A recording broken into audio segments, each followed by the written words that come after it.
In February 2016, a routine wire transfer message landed inside the U.S. Federal Reserve in New York. Account numbers, bank names, everything looked completely normal, the kind of message that crosses that building by the thousands every single day. But one employee, half distracted, half curious, noticed something almost laughably small. One word was spelled wrong, just one letter missing from a single word: foundation. That one missing letter is the only reason this story isn't a financial apocalypse instead of a true crime episode. Because what was sitting behind that message wasn't a clerical error. It was an attempt to steal $1 billion straight out of the heart of the global banking system, without a single gun, a single mask, or a single person ever setting foot inside a bank. This is the story of the Bangladesh bank heist, one of the most audacious digital robberies in history. Stay with me, because the further in we go, the more unsettling it gets. Before we get into the heist itself, you need to understand the system that made it possible. It's called SWIFT. SWIFT isn't an app. It isn't a bank. Think of it as the universal language that banks use to talk to each other. The network connecting over 11,000 financial institutions across more than 200 countries. When one bank tells another, "Send this money to this account right now," that instruction travels through SWIFT. And here's the critical detail. For decades, a message that arrives correctly formatted through SWIFT is treated as something close to gospel. Banks don't interrogate it, they execute it. The system was built to make errors nearly impossible. The vulnerability, it turned out, was never in SWIFT itself. It was in the humans and machines sitting on the other end of it. Early February 2016, officials at the Central Bank of Bangladesh discover something impossible. Dozens of enormous transfer requests had gone out from their account at the New York Federal Reserve, the exact account where Bangladesh stores part of its national reserves. The problem wasn't the transfers existing. The problem was that nobody at the bank had requested them.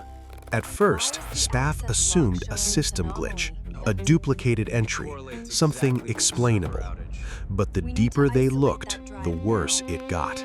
These weren't broken or accidental requests. They were legitimate-looking financial orders, issued through the bank's own official channel, carrying the bank's own digital fingerprint.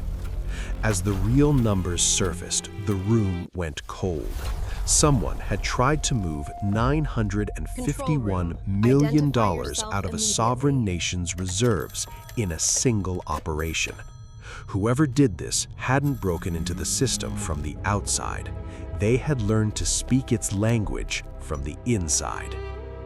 Here's the first rule of every major cyber heist. The theft never starts on the day of the theft. It starts months, sometimes years earlier, with something almost embarrassingly small. Investigators believe it began with phishing emails sent to bank employees months before the attack. Ordinary-looking messages, each with a single attached file. One employee opened one file. That was enough. The malware quietly installed itself with no warning, no pop-up, no red flag. From that one machine, the intruders moved sideways through the bank's internal network, collecting passwords, mapping permissions, learning which computers connected to which systems. Step by step, they worked their way toward the machines that had direct access to SWIFT. This phase has a name in cybersecurity circles: reconnaissance. It's the most dangerous stage of any serious attack, because nothing visibly happens. The attackers aren't stealing yet. They're studying. Who approves transfers, how the messages are written, which machines control the gateway to the global financial system. By the time they were ready to act, they didn't need to break the system's rules. They simply needed to talk like they belonged inside it. February 4th through 5th, 2016. Timing wasn't an accident. In operations like this, timing is the strategy. Every minute that passes unnoticed is another minute money can keep moving. and another minute further from being recovered. That night, the attackers used their access inside the bank's SWIFT terminal to send 35 separate transfer requests, all drawing from Bangladesh's reserve account at the New York Fed. Combined, they targeted nearly $1 billion. And because the messages originated from inside the bank's own trusted system, they looked completely authentic. To the network, this wasn't a robbery.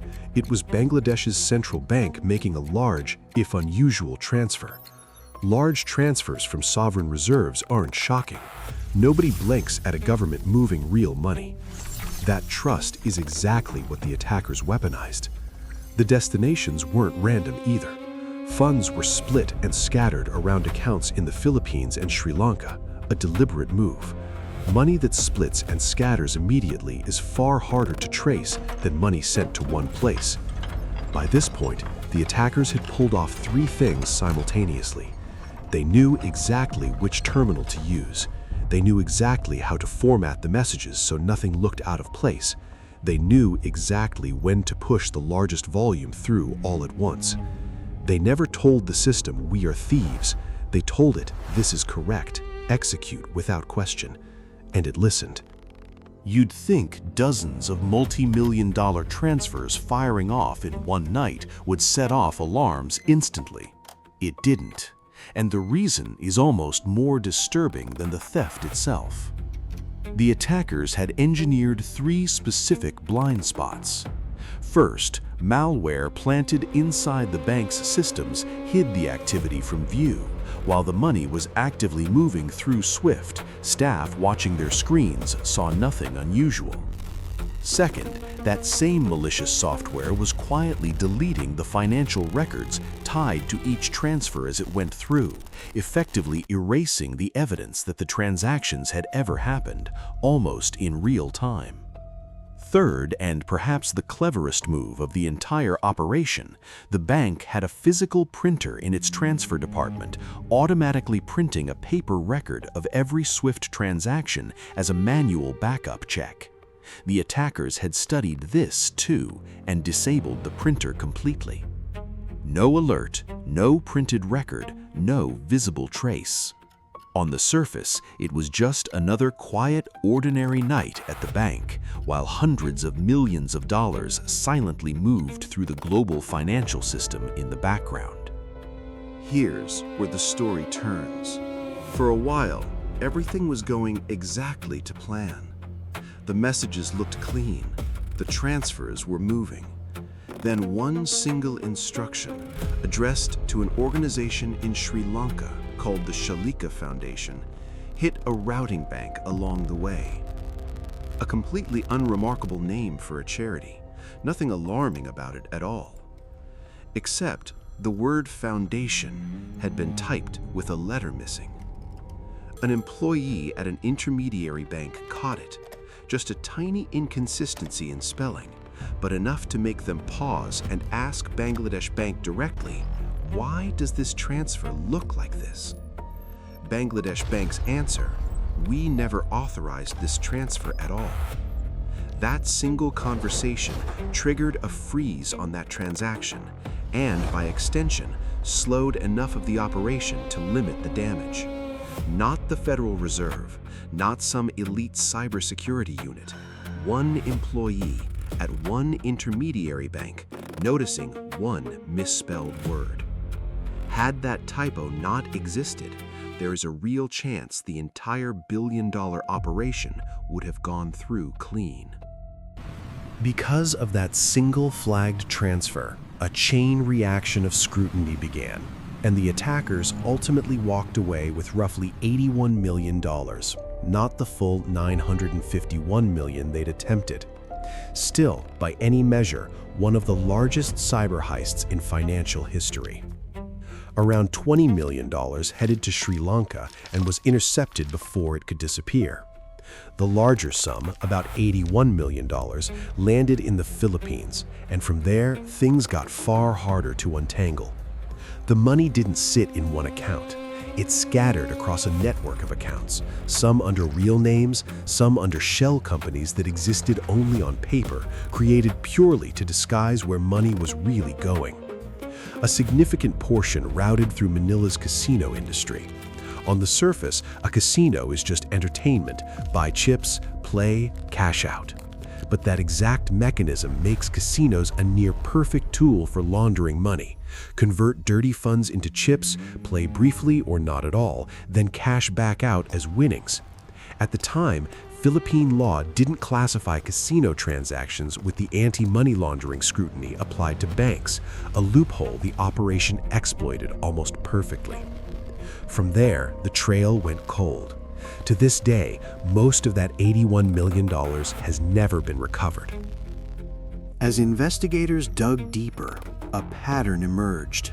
The malware's code, the techniques used to move through the network undetected, the patience of staying hidden for months before striking. All of it bore a striking resemblance to tools used in earlier high-profile attacks. Security researchers eventually linked the operation to a hacking group known as Lazarus Group, one of the most notorious cyber espionage outfits in the world over the past decade, with numerous reports tying it directly or indirectly to North Korea. If that connection is accurate, this wasn't simple cybercrime. It was something closer to state-sponsored financial warfare, a government-linked operation using digital infiltration instead of traditional weapons. And yet, even with all of that analysis, here's the uncomfortable truth. Strip away the casinos, the shell companies, the malware, and what's left is a much bigger, much more uncomfortable idea. The global financial system, the one moving trillions of dollars between nations every single day, the one underpinning entire economies, runs on digital infrastructure built and operated by people. And people make mistakes. Systems get trusted too much. And sometimes the only thing standing between a stable financial system and catastrophe is one tired employee noticing one misspelled word at 1 in the morning. This wasn't a story about hackers breaking down a digital wall. It was a story about hackers learning to speak the system's own language so fluently that the system simply let them in. If this attempt had succeeded fully, the full $951 million, not the $81 million, there's a real argument that Bangladesh's reserves could have taken a near catastrophic hit. Now, scale that thought experiment up. What happens when the target isn't $951 million, but $10 billion? What happens when the system being targeted isn't a national reserve account, but something connected to critical infrastructure, power grids, defense systems, anything wired into the same digital backbone the modern world now runs on? The real lesson of this story isn't the size of the theft or even the cleverness of the operation. It's that the most powerful, most trusted systems in the world can still hinge on the smallest of details: a typo, a disabled printer, an unopened email. And that's a sobering thing to sit with. That's the story of how a single missing letter in the word foundation may have stopped one of the largest attempted thefts in financial history. If you found this one as unsettling as I did, I'd love to hear your take in the comments. Do you think this was really a state-backed operation, or just a remarkably patient group of independent hackers who got lucky? Let me know below. Until next time, stay curious and stay a little suspicious of anything that looks too routine.